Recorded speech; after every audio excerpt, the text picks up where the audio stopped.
करके तुम्हें अपना पति स्वीकार करी और मेरा घर में तुम्हारा पाँव है कर सकता, तुम मेरे पाँव नहीं कर सकती हो। तो ठीक है बेटी, तुम्हारे कहने से एक तुम्हारा पति मैं तुझे ध्यान में दिया, इस खुशी में क्या चाहती हो बोल।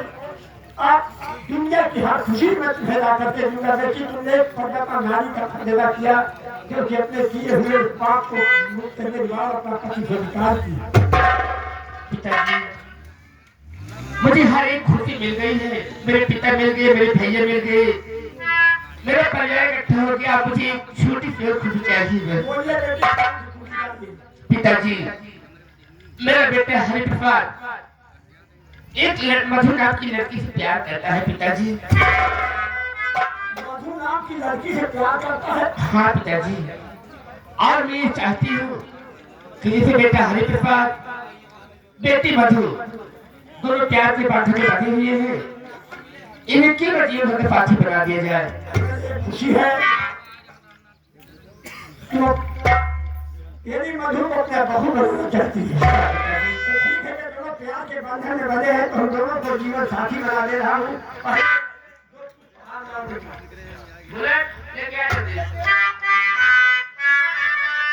मधु बेटी इधर आ।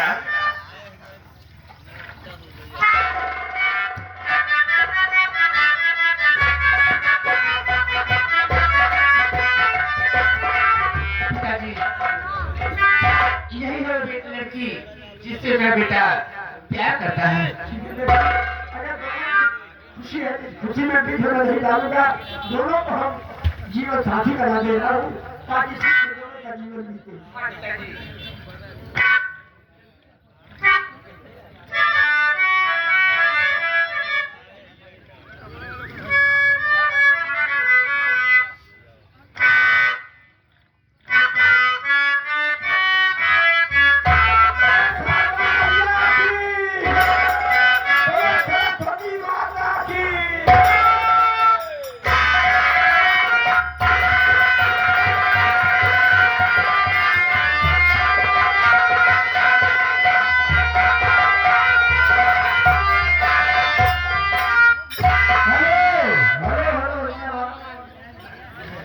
पटेल मीट भंडार वाले कहाँ गया हो? रात की जवान है, ऑर्डर दे दिया, भाई गुम हो गया।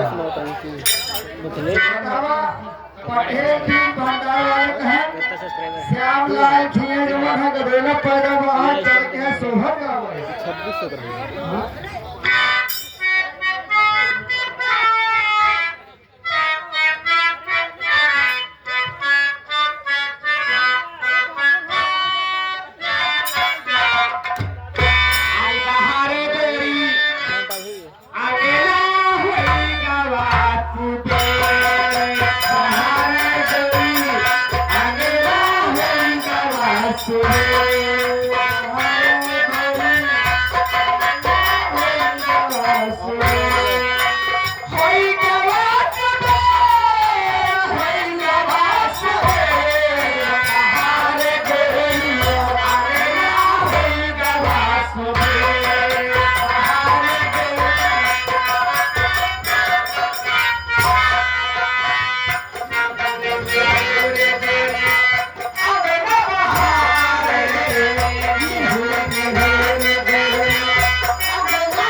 कहे बेटवा इनाम तो नहीं देते हैं, लेकिन अपनी तरफ से गरम गरम चाय सवेरे सवेरे कलाकार के सामने पर हाथ साथ रखिएगा।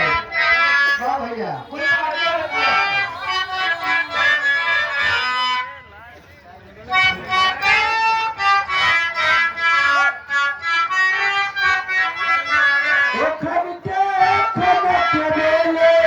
चुड़िया करना छुप छुप लिया से है मोर सजा छुप छुप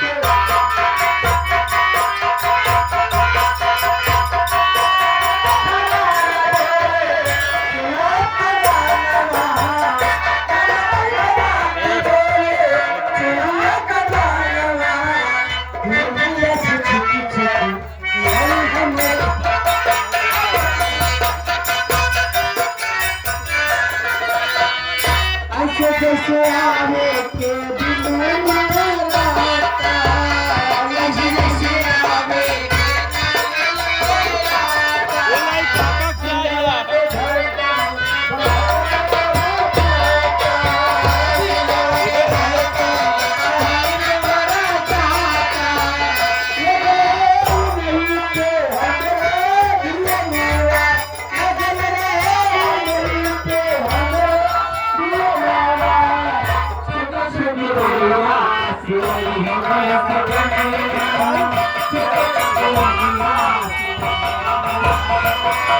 गया भाग बोला इधर मोबाइल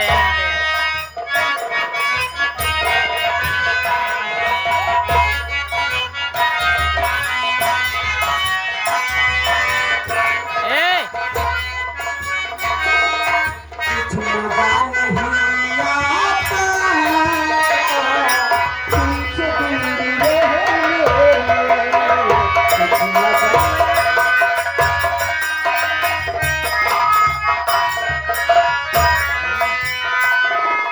कुछ मजा नहीं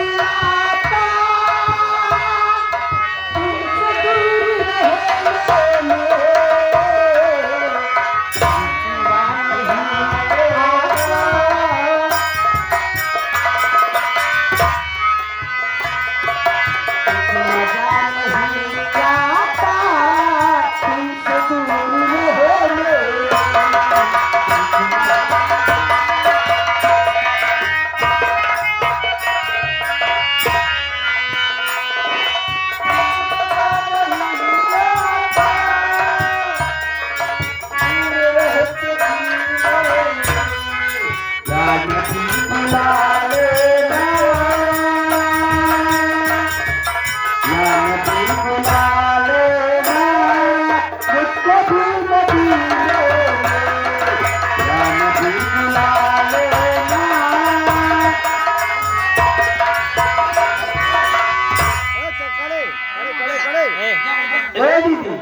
में जय बोला